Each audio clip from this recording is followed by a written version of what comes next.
গল্পকরণে আপনারা শুনছেন Henry rider হ্যাগার্ডের লেখা গল্প মর্নিং স্টার। মর্নিং স্টারের 10ম পর্ব আজ। গভীর রাত। তুয়া আর আশতির অবিশ্বাস্য অভিযান ও ভ্রমণের কাহিনী বলা মাত্র শেষ হয়েছে। এই আমাদের কাহিনী রামেশ। আশতি বললেন, এবার তোমার কাহিনী শোনাও। আমার কাহিনী সংক্ষিপ্ত মা, ওই যে মহামান্য রানী। তুয়ার উদ্দেশ্যে কুর্নিশ করল রামেশ।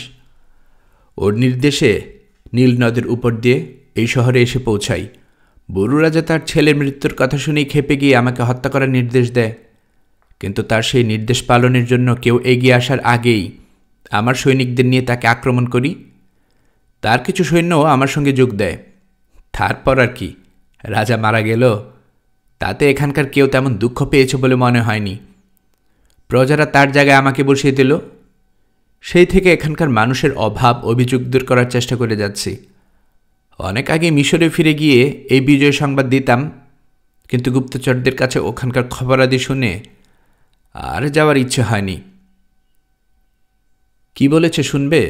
বলেছে আবি আর তার সঙ্গী সাথীরা জাদু করে ফারাওকে হত্যা করেছে, আর তার মেয়ে হামেনের নক্ষত্র আমার কাছে যে শপথ করেছিল তা ভুলে প্রাণ আর সিংহাসন বাঁচানোর জন্য তার বুড়ো চাচা আবিকে বিয়ে করেছে। তুমি বিশ্বাস করেছিলে এসব? জিজ্ঞেস করল তুয়া। না করেই বা উপায় কি?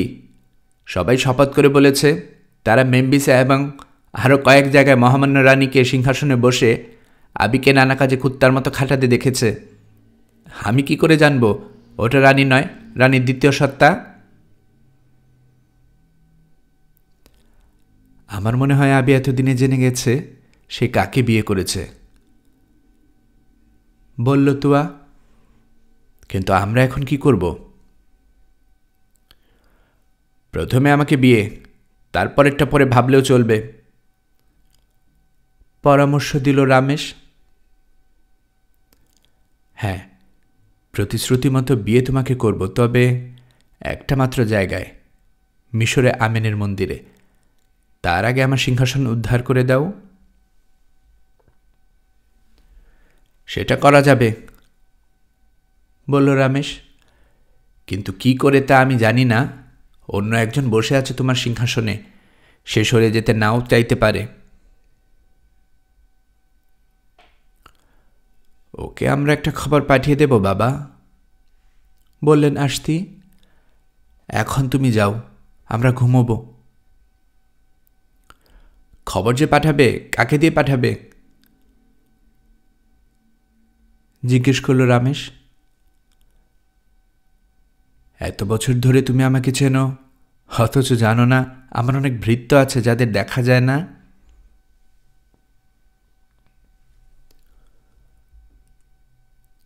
মধ্যরাত। রামেশের প্রাসাদে নিজেদের ঘরে পাশাপাশি হাঁটু গেড়ে দেবতাদের পিতা আমেনের উদ্দেশ্যে প্রার্থনা করছে আশতি আর তুয়া। নিবেদন শেষ করে আশতি উঠে দাঁড়ালেন। রানী আহুরার আত্মার শিখিয়ে দেয়া মন্ত্র আবারও উচ্চারণ করলেন, যেমন করেছিলেন মেম্বিসে শেখেত মন্দিরের সুউচ্চ মিনারে। মন্ত্র শেষ হতে না হতেই ফিসফিসানি আওয়াজ উঠল, অনেকটা পাখা ঝাপটানোর শব্দের মতো। তারপর প্রদীপের আলোর ওপাশে কুয়াশার মতো কিছু একটা জমতে শুরু করল। অল্প সময়ই তার রাজকীয় পোশাক পরা এক অপরূপা নারী মূর্তির অবয়ব নিল। নেতের তোয়ার মতো দেখতে সেই মূর্তি, তবে আরও বেশি গর্বিত ও অপার্থিব, চোখ দুটো চকচকে। কোথা থেকে এলে ও দ্বিতীয় সত্তা? জিজ্ঞেস করলেন আশতি। তোমার আদেশ যেখানে আমাকে খুঁজে পেয়েছে সেই আবির গৃহ থেকে। সে এখন থিবিতে, ভাবছে সেই ফারাও। কেমন আছে আবি? আর মিশরেই বা কী খবর? আবির অবস্থা খুবই খারাপ। শান্তি বলে কিছু সে জানে না, সারাক্ষণ দুশ্চিন্তা, অস্থিরতা আর যন্ত্রণা। তবে মিশর ভালো আছে, এত ভালো কখনো ছিল না। আমার উপর যা যা আদেশ ছিল সব অক্ষরে অক্ষরে পালন করেছি। এবার আমি যেখান থেকে আমাকে টেনে আনা হয়েছে সেখানে ওই বুকে গিয়ে বিশ্রাম নিতে চাই। তুয়ার দিকে ইশারা করল অবয়ব। এখনই না, ও দ্বিতীয় সত্তা, আরও কিছু কাজ রয়ে গেছে তোমার। এই কটা শেষ হলেই তুমি পাবে বিশ্রাম পুনর্জাগরণের দিন পর্যন্ত। থিবিতে ফিরে গিয়ে আবি আর তার পরামর্শদাতাদের কানে কানে একটা মিথ্যে গল্প শোনাও। বলবে মিশর থেকে যাকে কেশ রাজার কাছে পাঠানো হয়েছিল সেই রামেশ কেশ দল দখল করে রক্তের অধিকারে নিজেকে ফারাও ঘোষণা করেছে। একই সাথে তোমার তুয়ার স্বামী বলেও নিজেকে দাবি করেছে। বলবে রামেশ বলে বেড়াচ্ছে আগের ফারাও তুয়ার বাবা তুয়ার সঙ্গে তার বিয়ে দেবেন বলে প্রতিশ্রুতি দিয়েছিলেন। এই গল্প বলে আবিকে বোঝাও যেন এখনই বিরাট এক সেনাবাহিনী নিয়ে রামেশকে দমন করার জন্য দক্ষিণ দিকে রওনা হয়। এর মধ্যে গোপনে তুমি সেনাপতিদের বলবে আবি যে অপরাধ করেছে তার জন্য আমিন তার উপর ভয়ানক ক্রুদ্ধ হয়েছেন। সময় মতোই তিনি আবির্ভূত হয়ে এর শাস্তি দেবেন। বলবে যারা আবির বিরুদ্ধে বিদ্রোহ করবে তারা তার কৃপা পাবে। মিশরের দক্ষিণ ফটকে যেখান থেকে নীল নদ উত্তর দিকে বাঁক নিয়েছে সেখানে রামেশ আবির সেনাবাহিনীর মুখোমুখি হবে। তুমি যার ভেতর থেকে এসেছ সে এবং যাকে তোমার মানতে হবে সেই আমিও থাকব রামেশের সঙ্গে। আমাদের সবার চাইতে অনেক অনেক বড় যিনি তিনিও হয়তো থাকবেন। ওই দক্ষিণের তোরণেই তোমার দায়িত্ব শেষ। তুমি পাবে পার্থিব বিশ্রাম। আপনার এই নির্দেশ প্রতিপালিত হবে। শান্ত শীতল নিরাবেগ কণ্ঠে বলল তোয়ারকা। তবে ও গোপন বিদ্যার অধীশ্বরী স্বর্গের ইচ্ছা সম্পাদনকারিণী, বেশি দেরি করবেন না। যদি অতিরিক্ত ক্লান্ত হয়ে পড়ি তাহলে ওই বুকে ফিরে আসতে হবে অগ্নিশিখার মতো। তাহলে পেছনে পড়বে ধ্বংস আর মৃত্যুর চিহ্ন। এরপর যেমন আবির্ভূত হয়েছিল তেমনি অস্পষ্ট হতে হতে একসময় মিলিয়ে গেল অবয়বটা। সকাল হয়েছে থিবিতে। ফারাওয়ের প্রধান সচিবালয়ে বসে রাজকাজ দেখছে আবি। পাশে দাঁড়ানো প্রধানমন্ত্রী কাকু। মেম্বিসে ষড়যন্ত্র করে ফারাওকে হত্যা করার সময় যা ছিল তা থেকে আমূল বদলে গেছে দুজনের চেহারা। কাজ, ভয় আর দুর্দশায় আবির স্বাস্থ্য এমনই ভেঙে পড়েছে যে রাজকীয় পোশাক তার গায়ে ঢলঢলে হয়ে ঝুলে থাকে। আর কাকু এমনই থুত্তুরে বুড়ো হয়েছে যে হাঁটার সময় রীতিমতো পা কাঁপতে থাকে তার। শেষ হলো কাজ? জিজ্ঞেস করল আবি। না মহানুভব, জবাব দিল কাকু। এখনো যা বাকি আছে তাতে দুপুর পর্যন্ত বসে থাকতে হবে আপনাকে। তারপর উপদেষ্টা আর রাজদূতদের সঙ্গে বৈঠক। আজ আর পারবো না, ওদের সাথে দেখা করতে পারবো না, বলল আবি। কাল পর্যন্ত অপেক্ষা করো কোরা। কাজ করাতে করাতে মেরে ফেলতে চাও নাকি আমাকে? শুধু যখন মেম্বিসে কুমার ছিলাম কত শান্তি ছিল তখন, আর এখন দিনে 1 ঘন্টাও বিশ্রাম পাই না আমি। মহানুভব, বিনীতভাবে কুর্নিশ করে বলল কাকু। ক্লান্ত হন আর যাই হন, এদের সঙ্গে বৈঠকে আপনার বসতেই হবে। তেমনি আদেশ দিয়েছেন মহামান্য রানী। তার আদেশ অমান্য করা সম্ভব হবে না। রানী? ভীত দৃষ্টিতে চারদিকে তাকাতে তাকাতে নিচু স্বরে বলল আবি। ও কাকু, ওই রানীকে যদি কখনো না দেখতাম তাহলে শান্তি হতো। ও কোনো মেয়ে মানুষ নয়। আমার মনে হয় তুমি তা জানো। বরফের মতো ঠান্ডা আর কঠিন হৃদয় আর সাপের ধূর্ততা দিয়ে গড়া এক পিশাচি। আমাকে বলা হচ্ছে ফারাও, অথচ আসলে আমি তার আদেশ পালনের পুতুল ছাড়া আর কিছুই নই। বলা হচ্ছে আমি তার স্বামী, আসলে ও আমার কেন কারোরই স্ত্রী নয়, অথচ প্রতিটা লোক ওকে ভালোবাসে এবং সেই ভালোবাসায় তাদের কাল হয়। কাল রাতে আবার সে আমার সামনে থেকে উধাও হয়ে গিয়েছিল। আমি বসে বসে তার আদেশ নির্দেশ শুনছিলাম, হঠাৎ দেখি নেই। একটু পরে আবার দেখি বসে আছে আগের জায়গায়। তবে একটু ক্লান্ত মনে হচ্ছিল তাকে। জিজ্ঞেস করলাম কোথায় গিয়েছিল।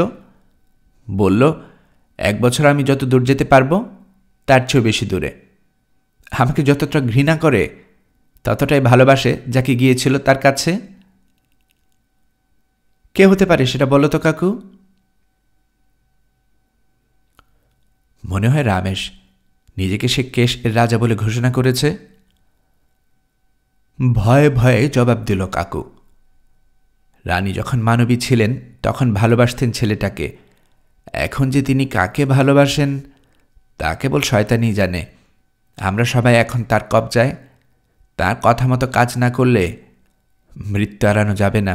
আর যাই হোক, মৃত্যু আমাদের দুজনের কারোরই কাম্য নয়। মৃত্যুর সিংহদরজার ওপারে আমাদের অপেক্ষায় রয়েছে ফারাও। গঙ্গানির মতো একটা আওয়াজ বেরোলো আবির মুখ দিয়ে। পোশাকের কোনা দিয়ে মুখের ঘাম মুছে বলল, ঠিকই বলেছ তুমি। যাও, লিপিকরদের ডাকো। রানীর দেয়া কাজ ফেলে রাখা যাবে না। কাকু রওনা হতে যাবে। এ সময় ঘোষকের চিৎকার শোনা গেল, মহামান্য রানী সবাইকে নিয়ে দরজার বাইরে অপেক্ষায় আছেন। তিনি তার স্বামী উচ্চ ও নিম্নভূমির ফারাওয়ের সাথে দেখা করার অনুমতি চাইছেন। আবি আর কাকু একে অন্যের দিকে তাকালো। দুজনেরই চোখে ফুটে উঠেছে হতাশা। মহামান্য রানীকে আসতে বলো, নিচু স্বরে বলল আবি। ঘোষক চলে গেল। পর মুহূর্তের দরজায় দেখা গেল রানীকে। যথারীতি অসাধারণ রূপ, জমকালো পোশাক আর রাজকীয় অলঙ্কারে সুশোভিত রানী। তার পেছনেই রয়েছে দিবারাত্রির পরিচারিকা মেরিত্রা। তার এক হাতে একটা বসার গদি, অন্য হাতে চামর। রানীর ইচ্ছা এই মহিলা কোনো বিরতি বা বিশ্রাম ছাড়াই দিনরাত তার সঙ্গে থাকবে, তার কাজ করবে।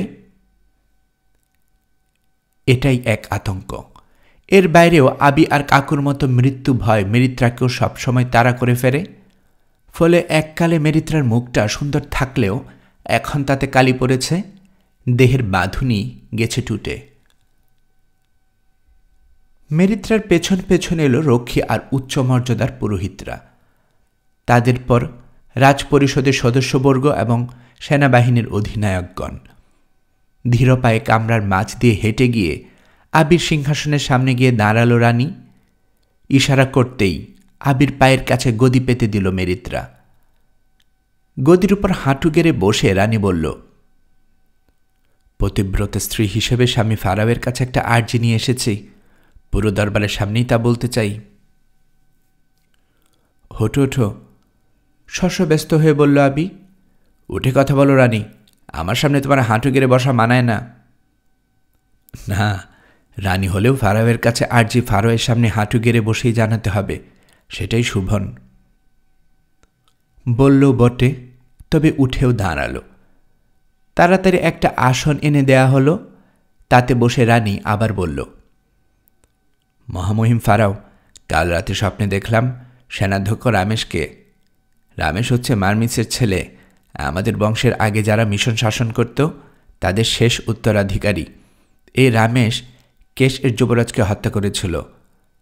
ফারাও অসুস্থ থাকায় রাজপরিষদের অনুমোদন নিয়ে আমি তাকে নাপাতায় পাঠিয়ে দিয়েছিলাম, যাতে কেশ এর রাজা তার বিচার করতে পারেন। কিন্তু মনে হচ্ছে কেশের রাজা তার বিচার করতে পারেননি, বরং রামেশই তাকে হত্যা করে কেশের রাজ্য দখল করে নিয়েছে।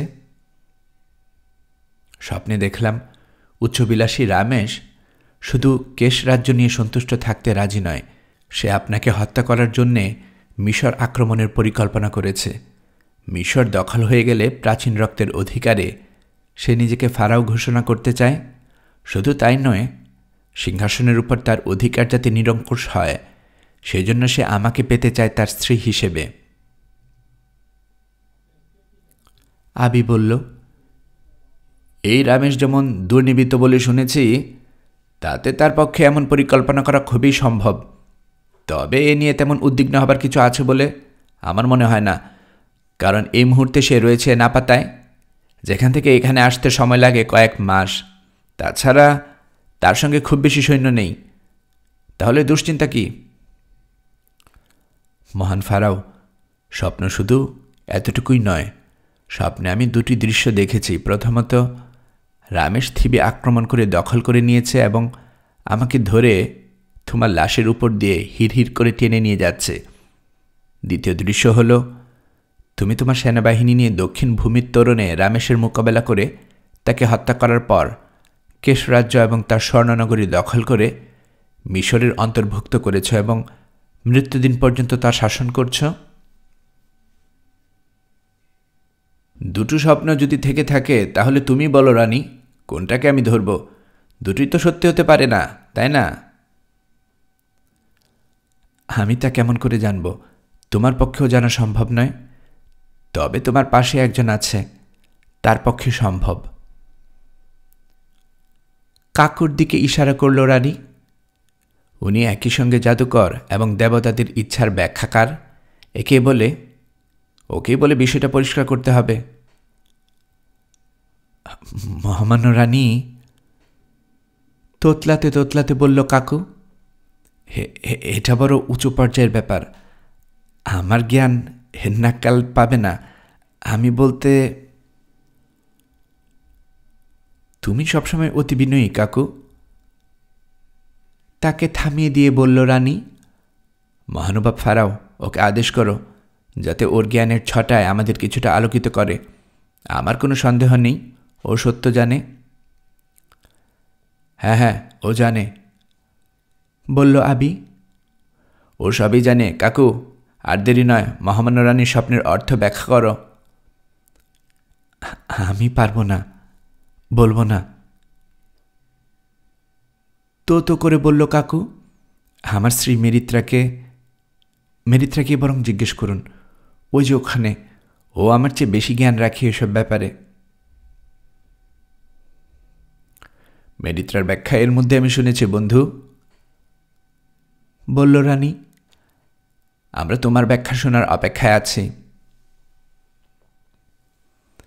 আর এড়িয়ে যাওয়ার উপায় নেই। কিন্তু কি বলবে কাকু? রামেশের নামটাই যেন এক আতঙ্ক। তাই ও ঠিক করল স্বপ্নের ব্যাখ্যা করবে এভাবে, রামেশ যতদিন না আক্রমণ করে ততদিন অপেক্ষা করাই হবে বুদ্ধিমানের কাজ। এর মধ্যে চলতে থাকবে যুদ্ধের প্রস্তুতি।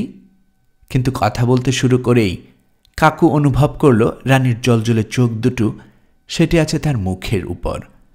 এরপর ওর নিজের অজান্তেই ওর মুখ দিয়ে স্বপ্নের যে ব্যাখ্যা বেরোল তা সে মোটেই বলতে চায়নি। আমার ভেতর একটা আলো উজ্জ্বল হয়ে উঠেছে মহানুভব, বলল কাকু। সে আলোয় আমি দেখতে পাচ্ছি মহানুভব, রানীর দ্বিতীয় স্বপ্নটাই সত্যি হবে। সেনাবাহিনী নিয়ে আপনার দক্ষিণ সিংহদ্বারে যাওয়াটাই উচিত। সেখানে আপনি জবরদখলকারী রামেশের মোকাবেলা করে তাকে তার নির্ধারিত পরিণতির দিকে এগিয়ে দেবেন। নির্ধারিত পরিণতি? কিসের নির্ধারিত পরিণতি? চিৎকার করে উঠল আবি। নিঃসন্দেহে রানীর স্বপ্ন নির্ধারিত পরিণতি। আমার দায়িত্ব হচ্ছে আপনাকে দক্ষিণ সিংহদ্বারের দিকে অভিযানে যেতে বলা। হতভাগা জ্যোতিষী, ওই দক্ষিণ ফটক যদি তোর উপর তৈরি হতো তাহলে ভালো হতো। আগের মতোই চেঁচালো আবি। মাত্র 2 বছর আমি মিশর শাসন করেছি। এর মধ্যে 3-3টে যুদ্ধ করতে হয়েছে। এই বয়সে এই শরীরে আবার আমাকে যুদ্ধে যেতে হবে? ফাইজলামোর আর জায়গা পাও না। কুত্তা রামে শাসক, তাকে আমি থিবির সিংহদ্বারে ফাঁসিতে ঝোলাব। না মহানুভব ফারাও, কাকু বলল। আমাকে দায়িত্ব দেওয়া হয়েছে যেন আপনাকে বলি। আপনি তাকে ফাঁসিতে ঝোলাবেন থিবি থেকে শত শত মাইল দূরে মরুভূমির ভেতর। এটাই ওই স্বপ্নের ব্যাখ্যা, এটাই দেবতাদের নির্দেশ। দেবতা তাঁর প্রেরিত পুরুষের মাধ্যমে কথা বলেছেন, বিজয়ের ভঙ্গিতে বলে উঠল রানী। এবার ফারাও, পুরোহিতগণ, পারিষদবর্গ এবং সেনাপতিগণ, প্রস্তুতি শুরু করুন দক্ষিণ সিংহদ্বার যাবার। ওখানে বনভূমির ভেতর কাকুর রামেশকে ফাঁসিতে ঝুলাতে হবে। সেটা করা গেলেই মিশর এবং মিশরের সম্রাট এবং সম্রাজ্ঞীর সামনে আর কোনো বিপদ থাকবে না। স্বর্ণনগরীর সম্পদ আপনাদের সবার মধ্যে ভাগ করে দেওয়া হবে।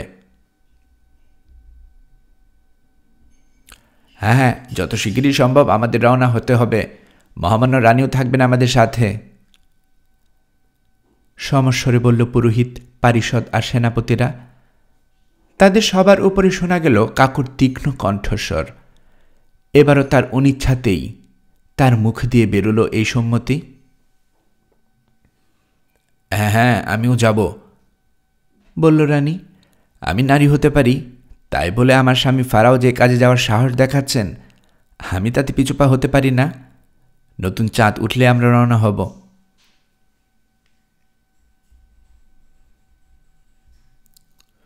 সেই রাতে আবি আর কাকু মুখোমুখি দাঁড়িয়ে। এ তুমি কি করলে কাকু? বলল আবি।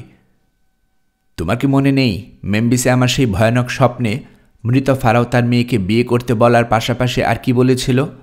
তোমার কি মনে নেই ফারাও বলেছিল স্ত্রীর অধিকারে আমি ততদিন এই মিশর শাসন করতে পারব যতদিন না মারমিসের পুত্র রামেশের সাথে দেখা না হয়। যখন দেখা হবে ওর সঙ্গে থাকবে এক ভিক্ষুক। আমার জন্য কি এক বার্তা নিয়ে আসবে সে? হ্যাঁ, মনে আছে, নিরুপায় কণ্ঠে জবাব দিল কাকু। কি বার্তা সেটা বলো? কে নিয়ে আসবে? রামেশ নাকি সেই ভিখিরি? আমার আর তোমার মৃত্যু বার্তা নয় তো? গতকাল আমাদের সমাধিগৃহ তৈরির কাজ শেষ হয়েছে। হতে পারে মহানুভব। তাহলে তুমি স্বপ্নের ব্যাখ্যায় কেন বললে রামেশের মোকাবেলা করতে এখনই আমাকে দক্ষিণে রওনা হতে হবে? এছাড়া আর উপায় ছিল না মহানুভব। গুঙ্গি উঠল কাকু। মোটে আমি ওই কথা বলতে চাইনি। রানী নামের এই আত্মা আমাকে দিয়ে তা বলিয়ে নিয়েছে। আবি, আমাদের রেহাই পাবার উপায় নেই। আমরা নিয়তির জালে বন্দী। যদি না আপনি। ইঙ্গিতপূর্ণ দৃষ্টিতে তাকালো কাকু আবির কোমরে ঝোলানো তলোয়ারের দিকে। না কাকু, আমার সাহস নেই। যতক্ষণ পারা যায় বেঁচে থাকতে চাই। দক্ষিণের ফটকে কি অপেক্ষা করছে জেনেও ওখানে যাব আমি। ওই ফটকে আমাদের দেখা হবে রামেশের সাথে। প্রতিশোধ নেবে সে, আর দেখা হবে সেই ভিখিরির সাথে, যার কাছে আমাদের দুজনের জন্য থাকবে ভয়ানক এক বার্তা।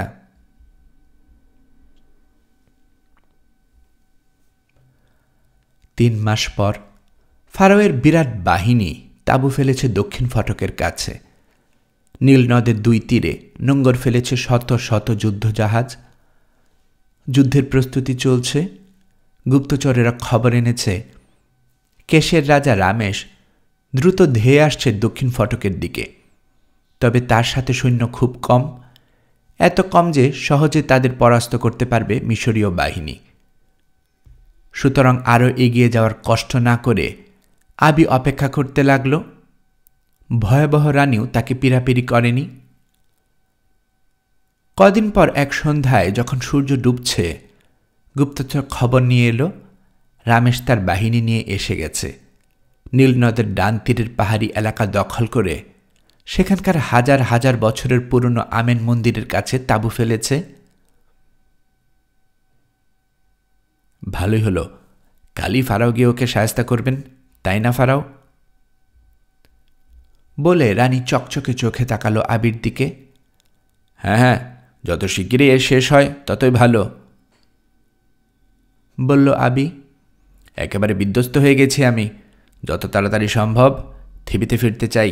তবে দুর্বল এবং অনিশ্চিত গলায় যোগ করল সে, কেন জানি না এই যুদ্ধের ব্যাপারে মনে তেমন জোর পাচ্ছি না। কাকু, তুমি অমন অন্য দৃষ্টিতে আকাশের দিকে তাকিয়ে আছো কেন? পারিষদবর্গ এবং অন্য সবাই ঘাড় ফিরিয়ে তাকালেন প্রধানমন্ত্রীর দিকে। কাকুকে বেশ বিচলিত মনে হচ্ছে। দেখুন, কম্পিত আঙ্গুলে আকাশের দিকে ইশারা করল সে। সবাই দেখলেন সন্ধ্যার লালিমার ঠিক উপরে জ্বলজ্বল করছে একটা সুন্দর তারা। তার কাছে রয়েছে অন্য একটি তারা, একেবারেই নিষ্প্রভ সেটি। কয়েক মুহূর্ত পরে মনে হলো হারিয়ে গেল তারাটি। আমেনের তারা, ডোক গিলে কম্পিত কণ্ঠে বলল কাকু। আর আপনার তারা মহানুভব ফারাও, আমেনের তারা আপনার তারাকে ঘিরে ফেলল। আপনার তারা ডুবে গেছে, আর কখনো উঠবে না। কোনো জীবিত মানুষ আর কখনো ওই তারা দেখতে পাবে না। ও আবি, বহু বছর আগেই আমি আপনাকে জানিয়েছিলাম এরকমই ঘটবে। আপনার দিন শেষ আবি, আপনার রাত ঘনিয়ে এসেছে। তাই যদি হয় কুত্তা, অবশ্যই সে রাতের অংশীদার হবি তুই। খেঁকিয়ে উঠল আবি। আবির কথা শেষ হতে না হতেই নারী কণ্ঠে তীব্র এক চিৎকার শোনা গেল। এগিয়ে আসছে চিৎকারের আওয়াজ।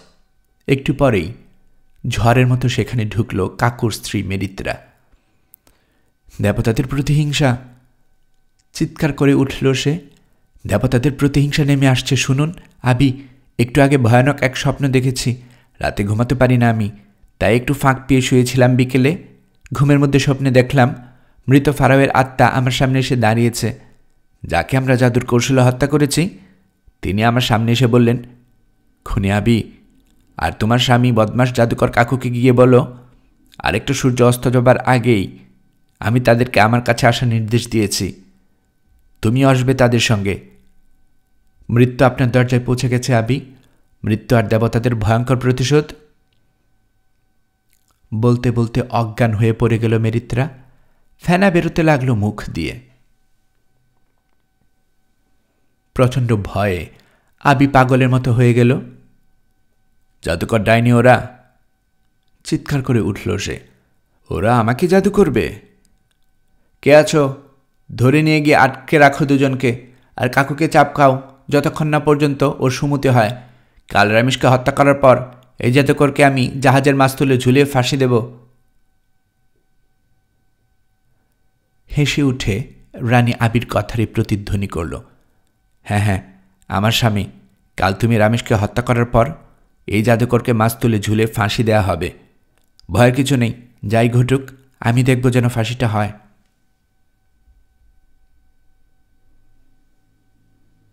আবি ও তার পরিষদদের সামনে থেকে তুলে এনে এক তাঁবুতে একটা বিছানায় শুইয়ে দেওয়া হয়েছে মেরিত্রাকে। জ্ঞান ফিরে এসেছে তার। এক নারী মূর্তি ঢুকে তার পাশে দাঁড়ালো। চোখ তুলে মেরিত্রা দেখল রানী দাঁড়িয়ে আছে। যা বলি মন দিয়ে শোনো, বরফ শীতল কণ্ঠে বলল রানী। যা বলছি সব গিয়ে হুবহু আবিকে বলবে। বলবে সময় হয়ে যাওয়ার আগে আমি তাকে ছেড়ে যাচ্ছি। আবার যদি ও আমিনের নক্ষত্র, মিশরের মহামহিম নারী নেতেত্তুয়াকে দেখতে চায়, তাহলে যেন রামেশের শিবিরে তাকে খোঁজ করে।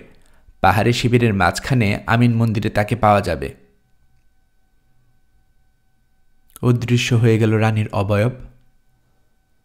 হন্তদন্ত হয়ে বিছানা থেকে নেমে এমন চিৎকার জুড়ল মেরিত্রা যে সঙ্গে সঙ্গে ছুটে এলো রক্ষীরা। তক্ষুনি তাকে আবির কাছে নিয়ে যেতে বলল সে। শেষ পর্যন্ত এক রক্ষী গিয়ে বিষয়টা আবিকে জানালো। সে এলো মেরিত্রার তাঁবুতে। আবার কি হলো ডাইনি? জিজ্ঞেস করল আবি। আরও কোনো অশুভ স্বপ্ন দেখেছ? না ফারাও, স্বপ্ন নয়, রানী রামেশের কাছে পালিয়ে গেছেন। এরপর হুবহু সে বলে গেল রানী মূর্তি তাকে যা যা বলতে বলেছে। মিথ্যে কথা! চিৎকার করে উঠল আবি।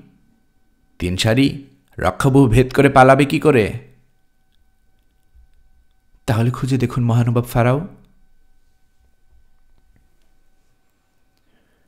খুঁজে দেখল আবি। কেউ তাকে যেতে দেখেনি, তার সাথে কেউ ছিল না, তবুও কোথাও রানীকে পাওয়া গেল না। খোঁজ চলতে লাগল। মাঝরাতের দিকে চাঁদের আলোয় দেখা গেল শতচ্ছিন্ন পোশাক পরা দীর্ঘদেহী এক মূর্তি শিবিরের ভেতর ঘোরাঘুরি করছে। বুক পর্যন্ত তার নেমে এসেছে সাদা দাড়ি, হাতে কণ্ঠময় লাঠি। কে লোকটা? আবি জিজ্ঞেস করল। আবির কথা শেষ হওয়ার আগেই ভারী ভরাট গলায় চিৎকার করে উঠল মূর্তি। মিশরের পারিষদবর্গ, সেনাপতি ও সৈন্যগণ শোনো, আমিন তার বার্তাবহ যাযাবর ক্যাফারের মাধ্যমে নির্দেশ পাঠিয়েছেন। শোনো, কেশের রাজা রামেশের বিরুদ্ধে কেউ তোলার তুলবে না। সে আমার সেবক। তোমাদের ফারাও হবে, বিয়ে করবে তোমাদের রানীকে, পিতা হবে ভবিষ্যৎ রাজাদের। সিংহাসনের অবৈধ দখলকারী ফারাওয়ের হত্যাকারী আবিকে গ্রেফতার করো। সেই সাথে গ্রেফতার করো জাদুকর কাকু আর বিশ্বাসঘাতিনী মেরিত্রাকে। কাল সকালে ওদের নিয়ে আসবে ওই পাহাড়ের উপর আমার মন্দিরে। মন্দিরের নিভৃত কক্ষে আমি তোমাদের প্রতি আমার পরবর্তী নির্দেশ জানাব। আমার কথা মতো কাজ করলে শান্তি নেমে আসবে সারা মিশরে। তোমাদের নাকেও প্রাণবায়ু থাকবে। ভীতিকর এই কথা শুনে আবির মনে পড়ে গেল মৃত ফারাওয়ের সেই ভবিষ্যৎবাণী, এক ভিখিরি তার কাছে বার্তা নিয়ে আসবে। তলোয়ার বের করে অবয়বটার দিকে তেড়ে গেল সে, কিন্তু কাছে পৌঁছানোর আগেই অদৃশ্য হয়ে গেল মূর্তিটা। সবাই শুনতে পেল দূর থেকে ভেসে আসছে তার উচ্চারণ করা বার্তা। সেখানে ছুটে গেল সবাই, কিন্তু তখন বার্তা ভেসে আসছে জাহাজের উপর থেকে। জাহাজের গোলয়ের দাঁড়িয়ে আছে সেই দীর্ঘ অবয়ব, একবার এই জাহাজে, পরক্ষণে অন্য জাহাজে। দেবতা স্বয়ং কথা বলছেন, চিৎকার করে উঠল পুরোহিতরা। দেবতার নির্দেশ পালন করতে হবে। লাফ দিয়ে এগিয়ে গিয়ে তারা আবির উপর চড়াও হয়ে তাকে ধরে বেঁধে ফেলল। কাকো আর মেরিত্রাকেও বেঁধে ফেলা হলো। তারপর সবাই অপেক্ষা করতে লাগল ভোরের জন্য। সাদা দাড়িওয়ালা ভিখিরির পোশাক পরা মূর্তিটাকে কোথাও আর দেখা গেল না। ঠিক সেই সময় পাহাড়ের উপর আমেন মন্দিরের এক কক্ষে ঘুমিয়ে আছে তুয়া। আস্তি পাশে বসে তাকিয়ে আছে তার মুখের দিকে। হঠাৎ এক ঝলক বাতাস যেন সা করে ঢুকল কামরার ভেতর। আস্তি মুখ তুলে দেখল বিছানায় ঘুমিয়ে আছে যে তুয়া, হুবহু তার মতো দেখতে একটা অবয়ব দাঁড়িয়ে আছে তার সামনে। বলো, কি চাও তুমি? জিজ্ঞেস করলেন আস্তি। বিশ্রাম, জবাব দিল তুয়ার কা। কাজ শেষ, ভীষণ ক্লান্ত আমি। গোপন মন্ত্র উচ্চারণ করো, যাতে আমি ফিরে যেতে পারি যে বুক থেকে বেরিয়ে এসেছি সেখানে। ওখানে আমি ঘুমাবো পুনর্জাগরণের মহাদিন না আসা পর্যন্ত। তুয়ার কায়ের ফিরে যাওয়ার সময় যে হয়েছে তা আস্তিও জানেন। তাকে তার জায়গায় ফেরত পাঠানোর গোপন মন্ত্র পাঠ করতে শুরু করলেন তিনি। আস্তি মন্ত্রোচ্চারণ করা শুরু করা মাত্র উজ্জ্বল অবয়বটা অস্পষ্ট হতে হতে একসময় অদৃশ্য হয়ে গেল। তুয়া উঠে বসল বিছানায়। একবার আড়মোড়া ভেঙে হাই তুলে আবার শুয়ে ঘুমিয়ে গেল। পরদিন সকালের আগে সে ঘুম ভাঙল না। ঘুম যখন ভাঙল, মনে হলো ও যেন অন্য মানুষ।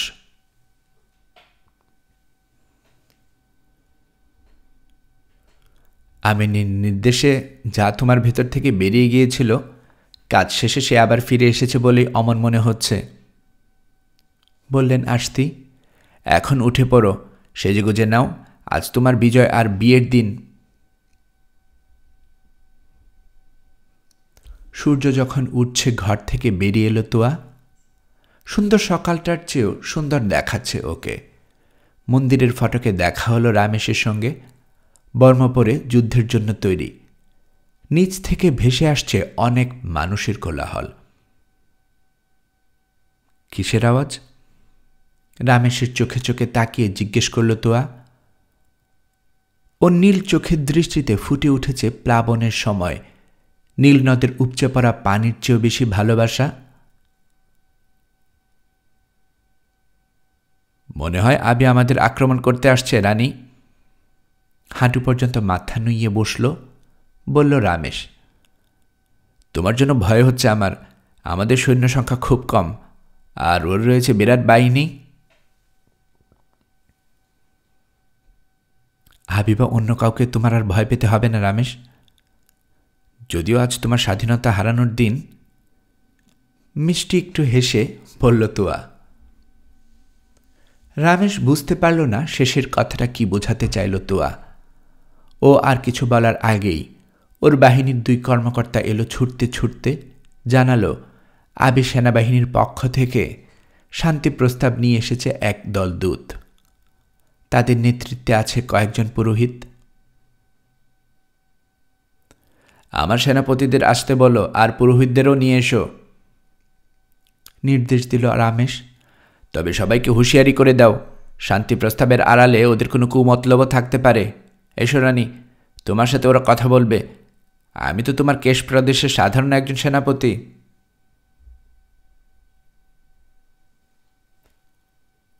তুয়াকে মন্দিরের ভেতরের দিকে একটা মিলনায়তনে নিয়ে গেল রমেশ। পাশেই মন্দিরের নিভৃত কক্ষ, সেই কামরার সামনে একটা আসন পাতা।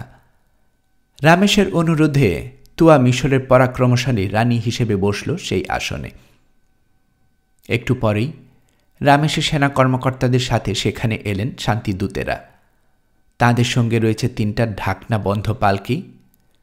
তুয়া রমেশ দুজনেই খেয়াল করল মিশরের প্রধান পুরোহিতরা ছাড়াও দুদলে রয়েছে মিশরের প্রধান সেনাপতিরা।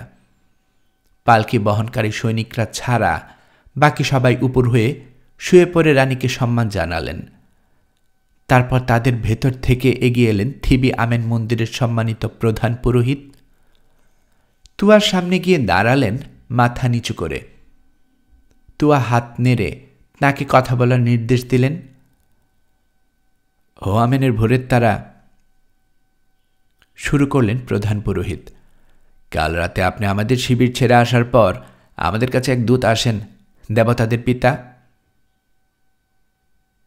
একটু দাঁড়ান প্রধান পুরোহিত, তাকে থামিয়ে দিয়ে বলল তুয়া। আপনার এবং অন্য সবার অবগতির জন্য জানাচ্ছি, আমি আপনাদের শিবির ছেড়ে আসিনি। আমি কখনো ছিলাম না ওই শিবিরে। দীর্ঘ 2 বছর আমি পবিত্র মিশরের মাটিতে পা রাখিনি। হ্যাঁ, মৃত্যু এড়াতে এবং মৃত্যুর চেয়েও যা খারাপ, ফারাওয়ের হত্যাকারী আমার চাচা আবির সঙ্গে বিয়ে এড়াতে আমি মেম্বিস থেকে পালিয়ে আসি। প্রধান পুরোহিত ঘাড় ফিরিয়ে বিমূঢ় দৃষ্টিতে তাকালেন তার সঙ্গী সাথীদের দিকে। অন্যরা তাকিয়ে আছেন রানীর দিকে। ক্ষমা করবেন আমাকে, বললেন প্রধান পুরোহিত। এটা কি করে সম্ভব? 2 বছর ধরে আমরা প্রতিদিনই আপনাকে আমাদের মাঝে দেখছি আবির স্ত্রী হিসেবে। এবার তুয়া তার পাশে দাঁড়িয়ে থাকা আশতির দিকে তাকালো। আশতি প্রধান পুরোহিতের দিকে তাকিয়ে জিজ্ঞেস করলেন, আমাকে তো চেনেন? হ্যাঁ মহোদয়া, আপনাকে আমরা চিনি। এক রাজকীয় বৃক্ষের শেষ শিকড় মার্মিসের স্ত্রী আপনি। এখানে আছেন কেশ রাজ্যের অধিপতি রমেশ, যার বিরুদ্ধে আমরা যুদ্ধ করতে এসেছি, তার মা আপনি। আমরা আপনাকে ভালো করেই চিনি। আপনি মিশরের সবচেয়ে বড় ভবিষ্যৎ দ্রষ্টা, গোপন বিদ্যার অধীশ্বরী। কিন্তু আমরা তো জানতাম ফারাও যেখানে মারা গেছেন, আপনিও মেম্বিসের সেই শেখেত মন্দিরে মারা গেছেন। এখন বুঝতে পারছি, জাদু শক্তি বলে আপনি কেবল অদৃশ্য হয়ে গিয়েছিলেন। কি নিয়ে এসেছেন আপনারা? পালকিগুলোর দিকে ইশারা করলেন আশতি। বন্দীদের বের করে সামনে আনো, নির্দেশ দিলেন পুরোহিত। ঢাকনা খুলে ফেলা হলো পালকির। সৈন্যরা সেগুলোর ভেতর থেকে বের করে আনলো আবি, কাকু আর মেরিত্রাকে। 3 জনেরই হাত বাঁধা। রানীর সামনে এনে দাঁড় করিয়ে দেয়া হলো তাদের। আমার বাবা ফারাওয়ের হত্যাকারী এরা, আমাকেও চরম লজ্জায় ফেলতে চেয়েছিল। এদেরকে কেন আনা হয়েছে আমার সামনে? বিরক্তির সঙ্গে বলল তুয়া। মহামান্য রানী, ঈশ্বরের দূত ভিখিরির পোশাক পরা মানুষটি এমনই নির্দেশ দিয়ে গেছেন, বললেন প্রধান পুরোহিত। এখন বুঝতে পারছি আপনার পিতা ভালো মানুষ ফারাওয়ের হত্যার বিচারের জন্যেই এদের এখানে আনতে বলা হয়েছে।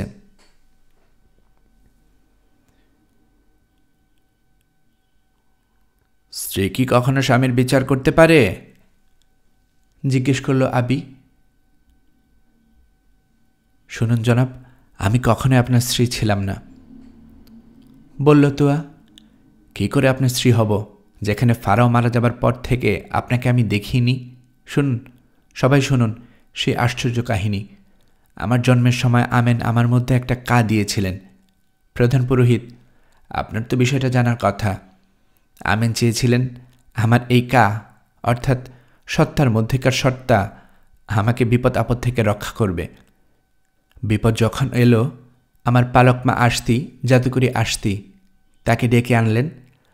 আমার স্বর্গীয় গর্ভধারিণী আহুরার আত্মা তাকে যে মন্ত্র শিখিয়ে দিয়ে গিয়েছিলেন, সেই মন্ত্র বলে আশতি আমার কাকে ডেকে আনেন এবং যেখানে আমি ছিলাম তাকে সেখান থেকে গিয়ে আবিকে বিয়ে করতে বলেন। বুঝতেই পারছেন, আবি কোনো রক্ত মাংসের নারীকে বিয়ে করেনি। এমন এক স্ত্রী সে পেয়েছিল পৃথিবীর কোনো মানুষ যা কখনো পায়নি। আমেন আমাকে এবং আমার দাইমাকে রক্ষা করেন, রায়ের তরুণীতে করে পৌঁছে দেন দূরের দেশে। পরে সব কষ্ট আর বিপদ আপদ থেকে আমেন আমাদেরকে রক্ষা করেছেন। শেষে আমরা পৌঁছাই নাপাতা নগরীতে। সেখানে দেখা পাই আমার এক অনুগত সেবকের। ঘটনাক্রমে সে অনেক বছর আগেই আমার ভালোবাসার পাত্র। রামেশের দিকে তাকিয়ে হাসল তুয়া।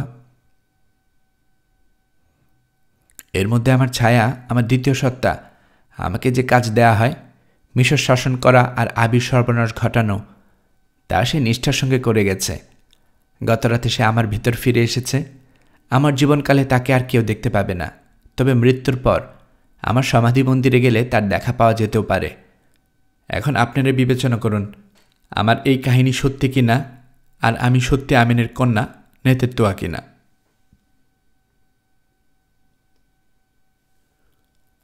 গলার কাছের কাপড় সরিয়ে ফেলল তুয়া। সবাই দেখল তার বুকের উপর দিকে পবিত্র চিহ্নটা। বলে চলল সে, প্রধান পুরোহিত এই চিহ্ন চেনেন। আমার জন্মের সময় তিনি উপস্থিত ছিলেন।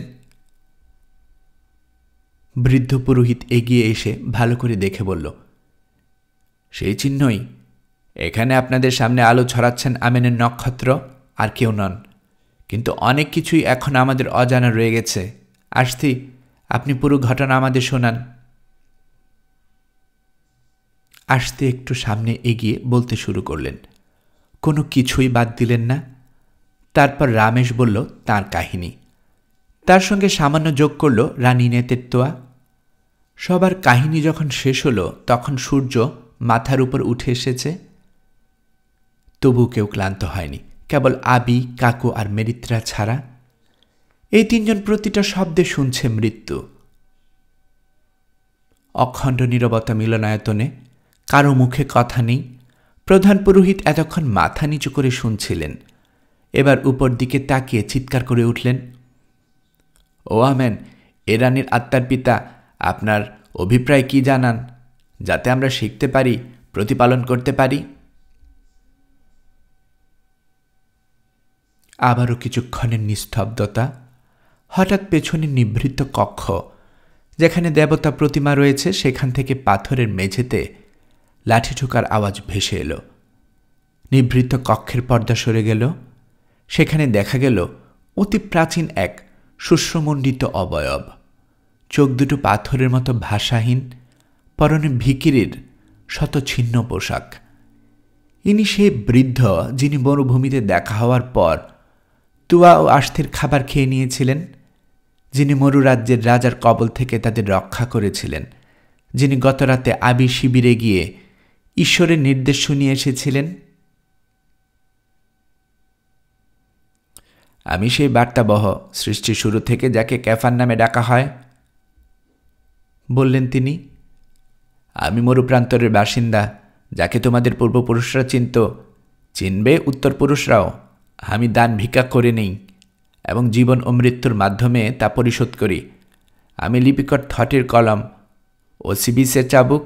আমি দেবতাদেরও দেবতা, আমিনের কণ্ঠস্বর।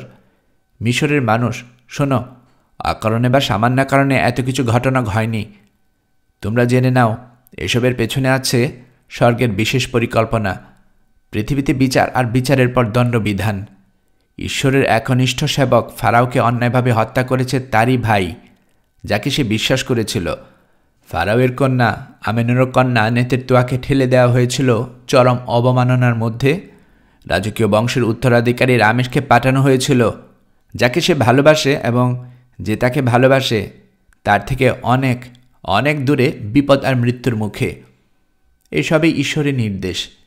এই নির্দেশের পরিণতি হল শুভ পরিণয়ের মাধ্যমে এই যুগল মিশরকে তাদের ঐতিহ্য হিসেবে গ্রহণ করবে, নিয়ে আসবে অপার শান্তি আর সফলতা। তবে হত্যাকারী আর জাদুকরদের, আবি, কাকু আর মেরিত্রার দিকে ইশারা করলেন তিনি, ওদেরকে রেখে দেয়া হোক আমিনের নিভৃত কক্ষে।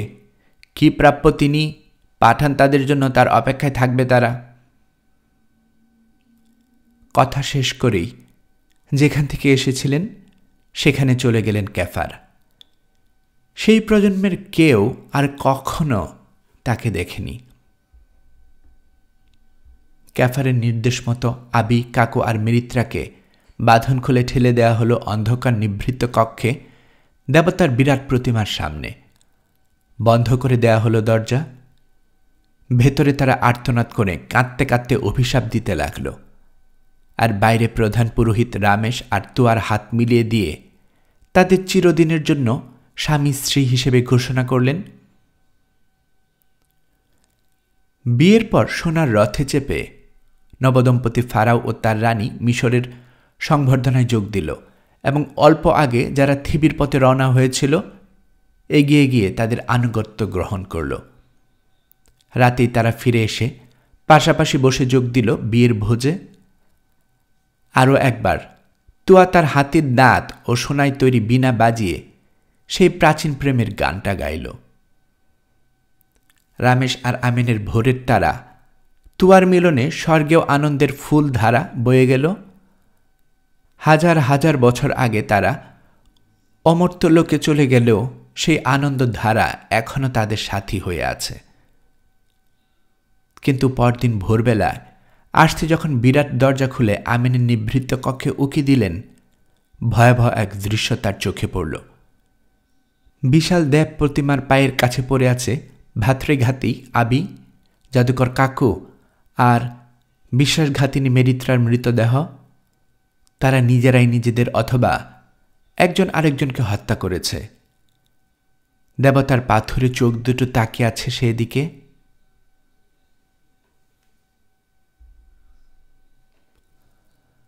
গল্পকরণে এতক্ষণ আপনারা শুনছিলেন হেনরি রাইডার হ্যাগার্ডের লেখা গল্প মর্নিং স্টার এর 10ম পর্ব।